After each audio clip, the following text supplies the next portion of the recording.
Hello, അപ്പോൾ എല്ലാവർക്കും സുഖമല്ലേ? നമുക്കിന്നൊരു കക്കയിറച്ചി അച്ചാർ ഉണ്ടാക്കി നോക്കിയാലോ? എന്തായാലും ഞാൻ ആദ്യമായിട്ടാണ് ഇങ്ങനെ ഒരു പരീക്ഷണം ചെയ്യുന്നത്.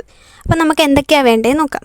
ആദ്യം കക്ക നല്ല വൃത്തിക്ക് കഴുകിയിട്ട് അതിലേക്ക് ഉപ്പും മഞ്ഞൾപ്പൊടിയും കുരുമുളകും ചേർത്ത് വേവിച്ച് പിന്നെ എണ്ണയിലിട്ട് വറുത്ത് മാറ്റി വെക്കണം. എന്നിട്ട് ചട്ടി വെച്ച് എണ്ണ ചൂടാകുമ്പോൾ കടുക്, ഉലുവ, പിന്നെ കുറച്ച് ഉള്ളി ചെറുതായിട്ട് അരിഞ്ഞത്, മുളക്, പിന്നെ ഇഞ്ചി വെളുത്തുള്ളി. എൻ്റെ കയ്യിൽ മിക്സാണുള്ളത്, അതുകൊണ്ട് ഞാൻ അതാ ചേർത്തത്. നിങ്ങളുടെ കയ്യിലും സാധാ ഉണ്ടെങ്കിൽ അത് അരിഞ്ഞ് ചേർത്താൽ മതി.